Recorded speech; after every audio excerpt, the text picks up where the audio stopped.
पाते हुए दूर देह भान से सद्गुणों से कर दिया है श्रृंगार मेरा। धन्यवाद तेरा प्रभु, धन्यवाद तेरा, धन्यवाद तेरा प्रभु, धन्यवाद तेरा।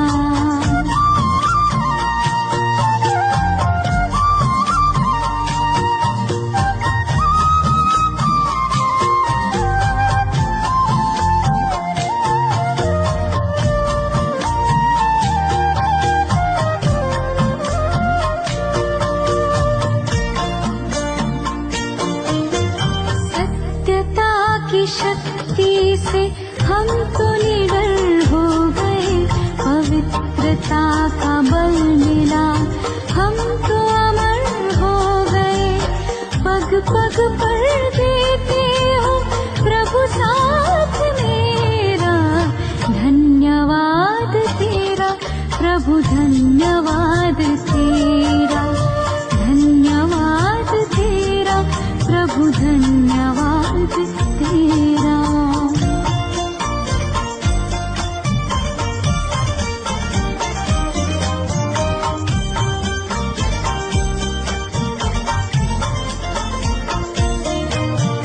प्रीत मेरे तुमसे ही पाई प्रभु, प्रीत है तेरी उदारता का अधरों पे गीत है।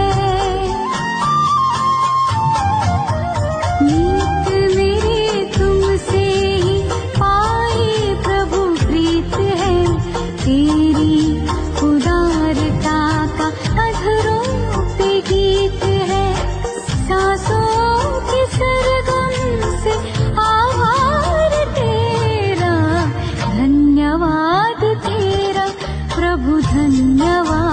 तेरा, धन्यवाद तेरा प्रभु, धन्यवाद तेरा, धन्यवाद धन्यवाद धन्यवाद तेरा, धन्यवाद धन्यवाद धन्यवाद तेरा, धन्यवाद धन्यवाद धन्यवाद तेरा, धन्यवाद धन्यवाद धन्यवाद तेरा।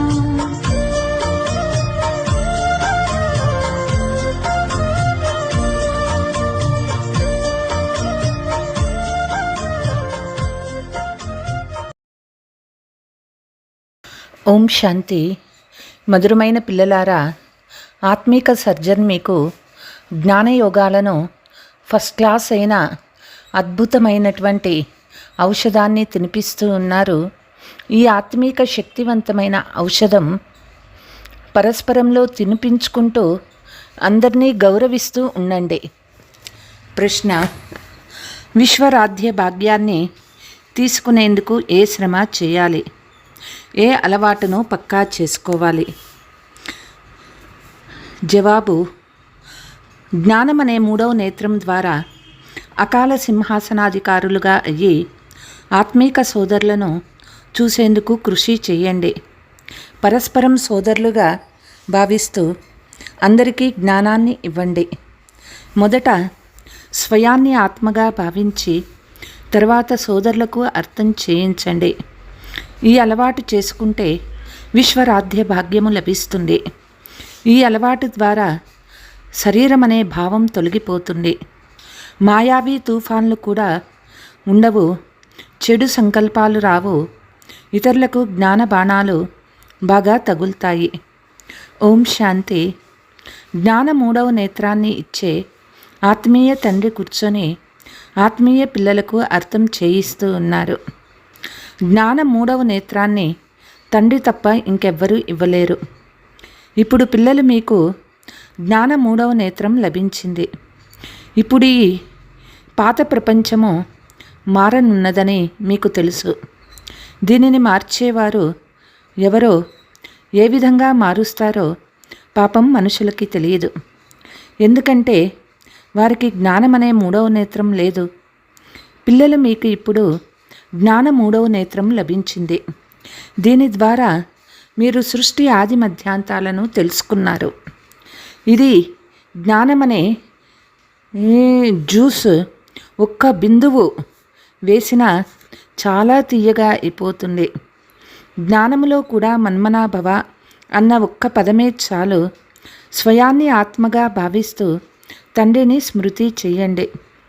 తండ్రి శాంతిధామము మరియు సుఖధామానికి మార్గాన్ని తెలుపుతున్నారు. పిల్లలకు స్వర్గ వారసత్వాన్ని ఇచ్చేందుకు తండ్రి వచ్చారు. కాబట్టి పిల్లలకి ఎంతో సంతోషం ఉండాలి. సంతోషం వంటి టానిక్ ఏదీ లేదు అంటారు కదా. ఎవరైతే సదా సంతోషంగా ఆనందంగా ఉంటారో వారి కొరకు ఇది టానిక్ లాగా పనిచేస్తుంది. 21 జన్మలు ఆనందంలో ఉండేందుకు ఇది శక్తివంతమైన ఔషధం. ఈ కురాక్ను సదా పరస్పరం తినిపించుకుంటూ ఉండండి. మీరు శ్రీమతంపై అందరి ఆత్మీక పాలనను చేస్తారు. ఎవరికైనా బాబా పరిచయాన్ని ఇవ్వడమే సత్యమైన యోగక్షేమాలను కలగచేయటం. అనంతమైన తండ్రి ద్వారా మనకు జీవన్ముక్తి అనే ఔషధం లభిస్తుందని పిల్లలు మీకు తెలుసు. సత్యయుగంలో భారతదేశం జీవన్ముక్తిగా పావనంగా ఉండేది. తండ్రి చాలా ఉన్నతమైన కురాక్ను ఇస్తారు. అందుకే అతీంద్రియ సుఖాన్ని గూర్చి అడగాలనుకుంటే గోపగోపికలను అడగండి. గాయనం ఉన్నది. ఇది జ్ఞానయోగాలనే ఫస్ట్ క్లాస్ అయిన అద్భుతమైన టానిక్. ఇది ఒక్క ఆత్మీక సర్జన్ వద్ద మాత్రమే ఉంది. ఇంకెవరికి ఈ ఔషధం గురించి తెలియనే తెలియదు. మధురమైన పిల్లలు, మీ కొరకు అరచేతిలో కానుక తీసుకువచ్చానని తండ్రి అంటూ ఉన్నారు. ముక్తి జీవన్ముక్తులనే ఈ బహుమతి కేవలం తండ్రి వద్ద మాత్రమే ఉంటుంది. కల్పకల్పము వచ్చి తండ్రి ఇస్తారు. మళ్ళీ దానిని రావణుడు లాక్కుంటాడు. కాబట్టి ఇప్పుడు పిల్లలు మీరు సంతోషమనే పాదరసం ఎంత పైకి ఎక్కి ఉండాలి. సత్యమైన తండ్రియే టీచర్ మరియు సద్గురువుగా అయ్యి మనల్ని తన జతలోకి తీసుకువెళ్తారని మీకు తెలుసు. అత్యంత ప్రియమైన తండ్రి నుండి విశ్వరాధ్యాధికారం లభిస్తుంది. ఇదేమైనా చిన్న విషయమా? సదా హర్షితంగా ఉండాలి. ఈశ్వరీయ విద్యార్థి జీవితం అత్యంత శ్రేష్టమైనది. మళ్ళీ కొత్త ప్రపంచంలో కూడా మీరు సదా సంతోషాలను జరుపుకుంటూ ఉంటారు. సత్యమైన సంతోషం ఎప్పుడు జరుపుకుంటారో ప్రపంచానికి తెలియదు. మనుషులకైతే సత్యయుగ జ్ఞానమే లేదు. కాబట్టి వారు ఇక్కడే జరుపుకుంటూ ఉంటారు. కానీ ఈ పాత తమో ప్రధాన ప్రపంచంలో సంతోషం ఎక్కడ నుండి వస్తుంది? ఇక్కడైతే త్రాహి త్రాహి అని అంటారు. ఇది ఎంతటి దుఃఖ ప్రపంచము. తండ్రి పిల్లలైన మీకు ఎంతో సహజమైన మార్గాన్ని తెలియచేస్తారు. గృహస్థు వ్యవహారంలో ఉంటూ కమల పుష్ప సమానంగా ఉండండి. వ్యాపార వ్యవహారాల మొదలైనవి చేస్తూ కూడా తండ్రి స్మృతి చెయ్యండి. ఉదాహరణకు ప్రేయసీ ప్రియులు పరస్పరం ఒకరినొకరు తలుచుకుంటూ ఉంటారు. వారు పరస్పరము ప్రేయసీ ప్రియులుగా ఉంటారు. ఇక్కడ ఆ విషయం లేదు. ఇక్కడైతే మీ అందరూ ఒక్క ప్రియునికి జనం జన్మాంతరాల ప్రేయసీలుగా ఉంటారు. తండ్రి మీ ప్రేయసిగా అవ్వరు. మీరు ఆ ప్రియుని రమ్మని తలుచుకుంటూ ఉంటారు.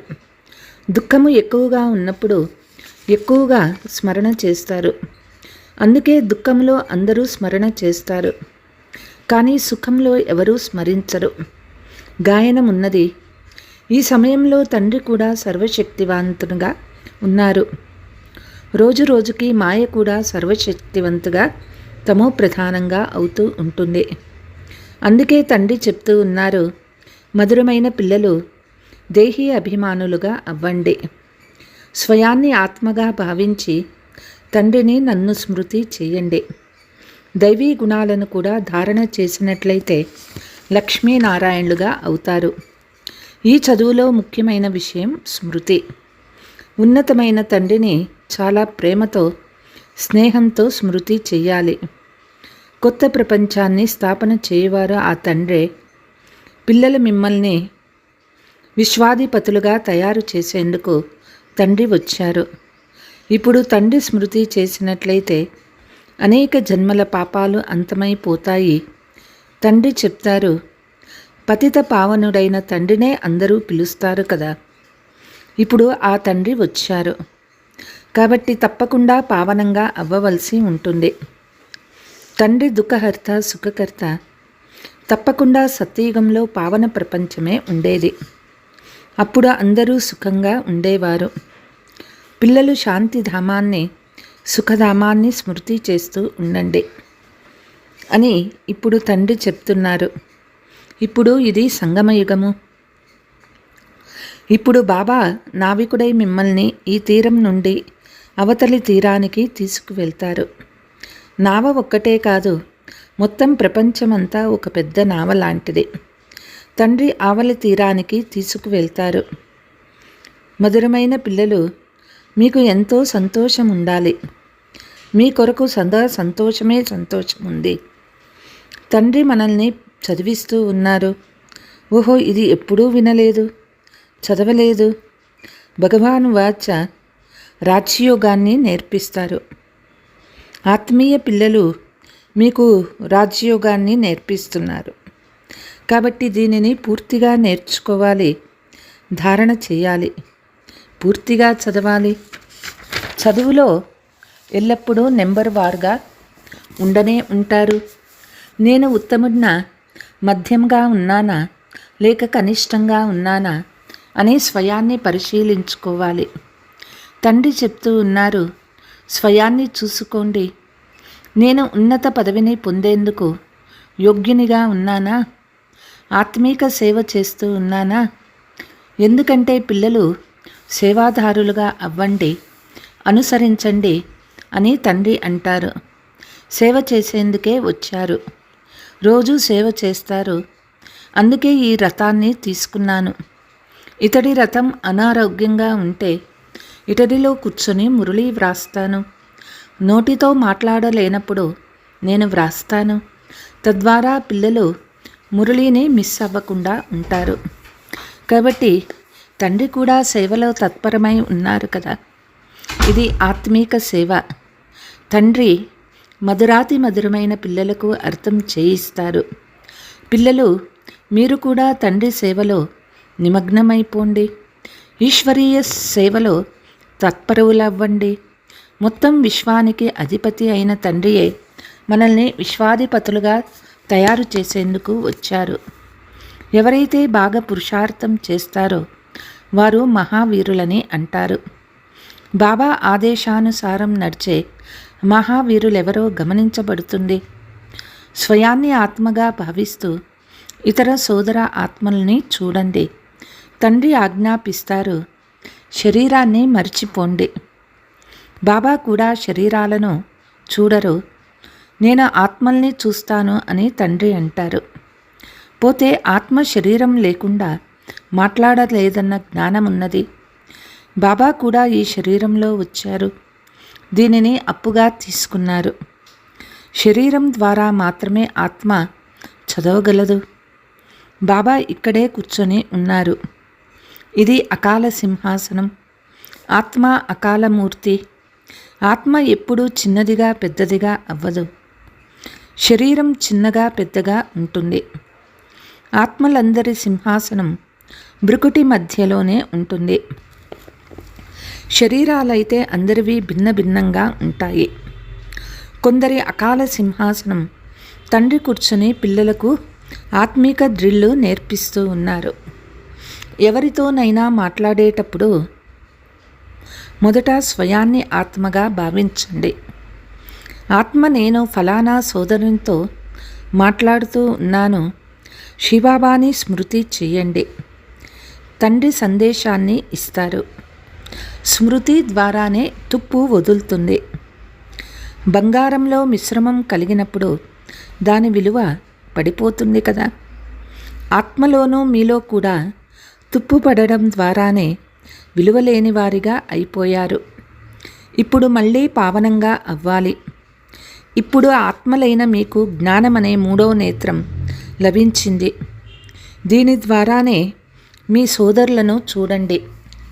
సోదర దృష్టితో చూసినట్లయితే కర్మేంద్రియాలలో ఎప్పుడూ కూడా చంచలం కాదు.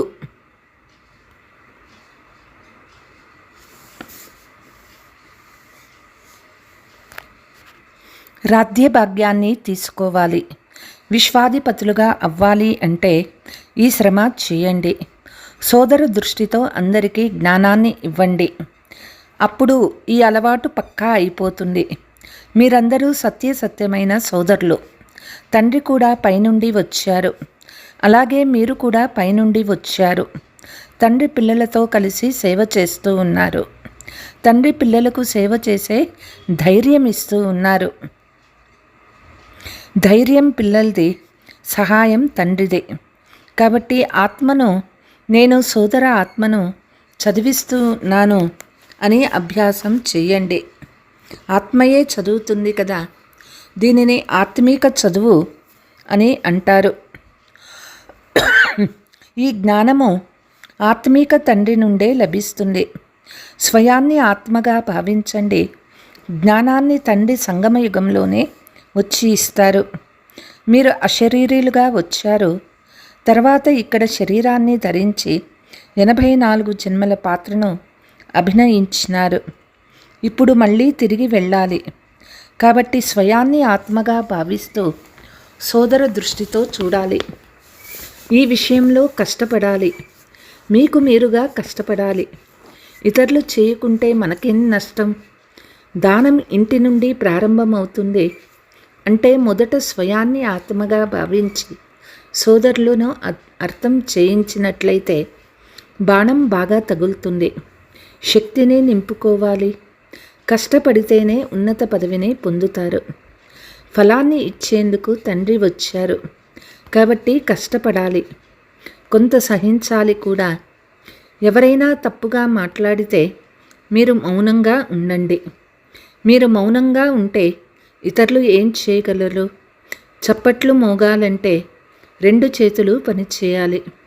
ఒకరి నోటితో ఏమైనా అంటే ఇంకొకరు మౌనంగా ఉంటే వారు తమకు తాముగానే మౌనమైపోతారు.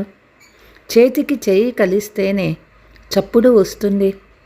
పిల్లలు పరస్పరం ఒకరినొకరు కళ్యాణం చేసుకోవాలి. పిల్లలు సదా సంతోషంగా ఉండాలనుకుంటే మన్మనాభవ, స్వయాన్ని ఆత్మగా భావించి తండ్రి స్మృతి చేయండి. సోదరులైన ఆత్మల వైపు చూడండి. మీ సోదరులకు కూడా జ్ఞానాన్ని ఇవ్వండి. యోగం చేయించేటప్పుడు కూడా స్వయాన్ని ఆత్మగా భావిస్తూ సోదరులను చూస్తూ ఉంటే సేవ బాగా జరుగుతుంది. సోదరులకు అర్థం చేయించండి అని బాబా అర్థం చేయించారు. సోదరులందరూ తండ్రి నుండే వారసత్వాన్ని తీసుకుంటారు. ఈ ఆత్మీక జ్ఞానము బ్రాహ్మణు పిల్లలైన ఒక్కసారి మాత్రమే లభిస్తుంది. మీరు ఇప్పుడు బ్రాహ్మణులు. మీరే మళ్ళీ దేవతలుగా అవ్వనున్నారు. సంగమ యుగాన్ని అయితే వదలరు కదా. లేకపోతే అవలి తీరానికి ఎలా చేరుతారు? అంత దూరానికి ఎగరలేరు. చేరుకోవాలి. ఇది మీకు లాభాన్ని కలిగించే విషయం. తండ్రి శిక్షణలను సోదరులు ఇవ్వాలి. తండ్రి చెప్తూ ఉన్నారు, నేను ఆత్మలైన మీకు జ్ఞానాన్ని ఇస్తారు. ఆత్మనే చూస్తారు. మనుషులు మనుషులతో మాట్లాడేటప్పుడు వాళ్ళ ముఖాన్ని చూస్తారు కదా. మీరు ఆత్మతో మాట్లాడతారు. కావున ఆత్మనే చూడాలి. శరీరం ద్వారా జ్ఞానాన్ని ఇచ్చిన ఇక్కడ శరీర భావాన్ని తొలగించుకోవలసి ఉంటుంది. పరమాత్మ తండ్రి మాకు జ్ఞానాన్ని ఇస్తున్నారనే ఆత్మ మీరు భావిస్తారు. నేను ఆత్మల్ని చూస్తానని తండ్రి కూడా అంటారు. అలాగే నేను పరమాత్మ అయిన తండ్రిని చూస్తూ ఉన్నాను. వారి నుండి జ్ఞానంను తీసుకుంటున్నానని ఆత్మ కూడా అంటుంది. దీనినే ఆత్మీక జ్ఞానంని ఇచ్చిపుచ్చుకోవడమని అంటారు. ఆత్మయే ఆత్మతో పంచుకుంటుంది. ఆత్మలోనే జ్ఞానం ఉన్నది. ఆత్మకే జ్ఞానంనివ్వాలి. ఇది పదును పెట్టడం అంటారు. మీకు జ్ఞానంలో పదును ఏర్పడినట్లయితే మీరు ఎవరికి అర్థం చేయించినా వెంటనే బాణం తగులుతుంది. తండ్రి చెప్తూ ఉన్నారు, అభ్యాసం చేసి బాణం తగులుతుందో లేదో చూడండి. కొత్త అలవాటు చేసుకుంటే శరీర భావము తొలగిపోతుంది. మాయా తుఫాన్ తక్కువగా వస్తాయి. చెడు సంకల్పాలు రావు. దృష్టి కూడా అశుద్ధం అవ్వదు. ఆత్మ నేను 84 జన్మల చక్రాన్ని చుట్టి వచ్చాను. ఇప్పుడు నాటకం పూర్తి అవుతుంది. ఇప్పుడు బాబా స్మృతిలో ఉండాలి.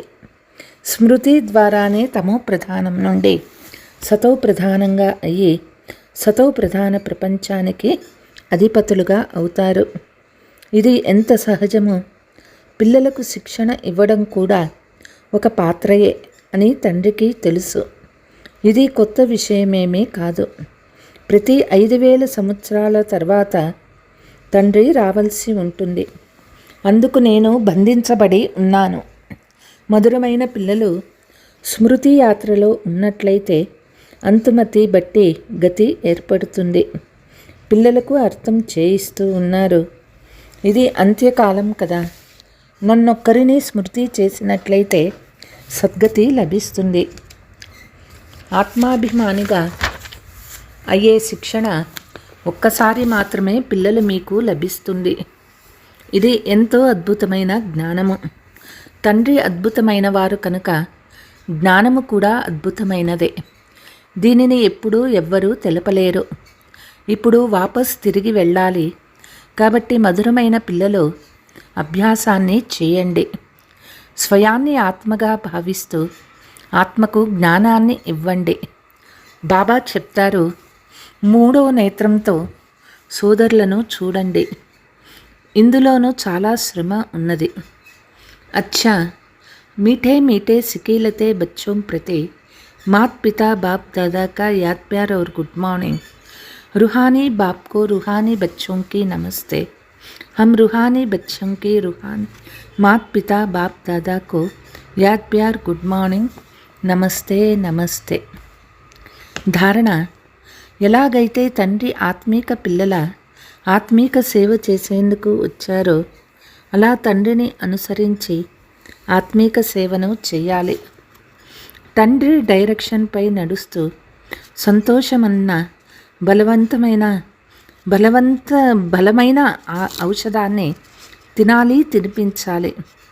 ఎవరైనా తప్పుగా మాట్లాడినా మౌనంగా ఉండాలి. మాటకు మాట కలపరాదు, సహించాలి. వరదానము, దృఢతా శక్తి ద్వారా మనస్సు బుద్ధిని సీటుపై సెట్ చేసే సహజ్ యోగి భవ. పిల్లలకు తండ్రిపై ప్రేమ ఉంది. అందుకే స్మృతిలో శక్తిశాలిగా అయ్యి కూర్చునేందుకు, నడిచేందుకు, సేవ చేసేందుకు చాలా అటెన్షన్ ఇస్తారు. కానీ మనస్సుపై పూర్తి కంట్రోల్ లేకుంటే, మనస్సు ఆర్డర్లో లేకుంటే కొంత సమయం బాగా కూర్చుంటారు. తర్వాత కదలడం, ఊగడం ప్రారంభిస్తారు. ఒకసారి సెట్ అవుతారు, ఒకసారి అప్సెట్ అవుతారు. ఏకాగ్రతా శక్తి, దృఢతా శక్తి ద్వారా మనస్సు బుద్ధిని ఏకరస స్థితి యొక్క సీటుపై సెట్ చేస్తే సహజ్ యోగులుగా అవుతారు. స్లోగన్, ఏ శక్తులు ఉన్నాయో వాటన్నిటికీ సమయానికి ఉపయోగించుకుంటే మంచి మంచి అనుభవాలు కలుగుతాయి. డబల్ లైట్ ఫరిస్తా స్థితిని అనుభవం చేసే కోసం ఇప్పుడు ప్రతి బ్రాహ్మణ ఆత్మ తండ్రి సమానం చైతన్య చిత్రంగా అవ్వాలి. లైట్ మరియు మైట్ హౌస్ల ఝాంకీగా అవ్వాలి. సంకల్ప శక్తి, సైలెన్స్ శక్తుల గురించి ఉపన్యాసం తయారు చేసుకొని కర్మాతీత డబల్ లైట్ ఫరిస్తా స్టేజిపై వరదాని మూర్తి యొక్క పాత్రను అభినయించాలి. అప్పుడు సంపూర్ణత సమీపానికి వచ్చేస్తుంది. కర్మాతీత స్థితి ఆధారంపై ఎవరి పట్ల ఏ సంకల్పం చేస్తారో వారి వద్దకు ఆ సంకల్పం తప్పకుండా చేరుతుంది. अच्छा। ओम शांति।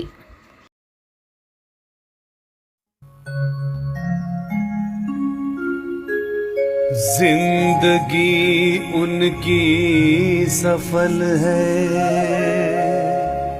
औरों के लिए जो जीते हैं, मुस्कान देते हैं सभी को, आंसू सभी के पीते हैं।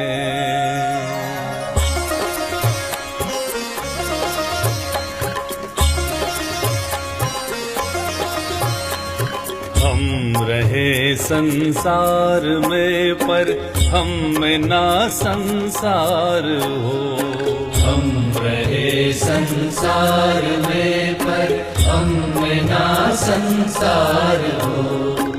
एक ऋषि की तरह ही अपना जगत व्यवहार हो, एक ऋषि की तरह ही अपना जगत व्यवहार हो। हम रहे संसार में पर हम में ना संसार हो।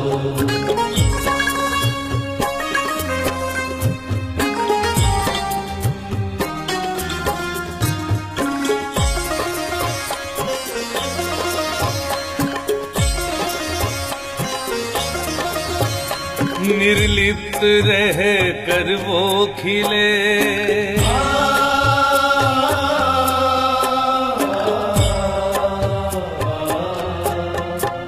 निर्लिप्त रह कर वो खिले, जल में जूनी रज रहे, वो चले गज मस्त सा हलचल में भी धीरज रहे, वो चले गज मस्त सा हलचल में भी धीरज रहे।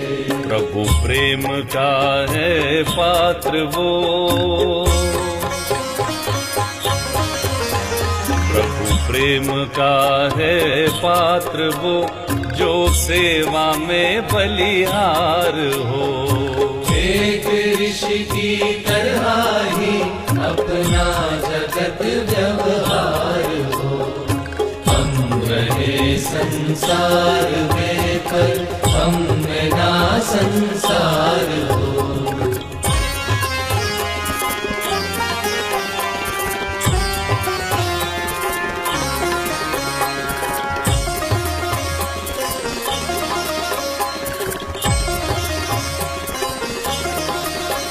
शीतल मलय के पवन सा वो धरा का देवता,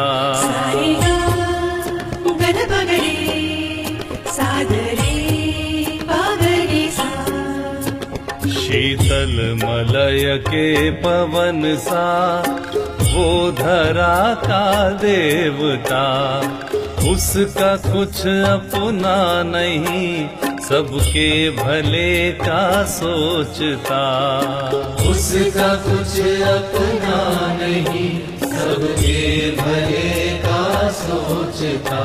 सुखदाई वो सुखदेव जो, सुखदाई वो सुखदेव जो, देता प्यार ही प्यार हो। एक ऋषि की तरह ही अपना जगत व्यवहार हो। हम रहे संसार में पर हम में ना संसार हो।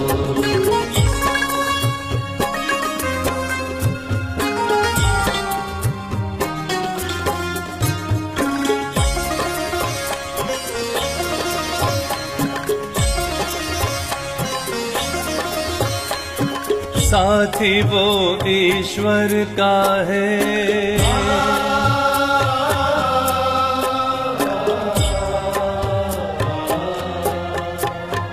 साथी वो ईश्वर का है, ईश्वर ही उसका साथी है। विश्व नाटक देखता वो होके हर पल साक्षी है। विश्व नाटक देखता वो होके हर पल साक्षी है।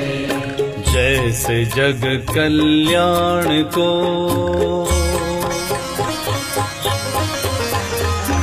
जैसे जग कल्याण को उसने लिया अवतार हो।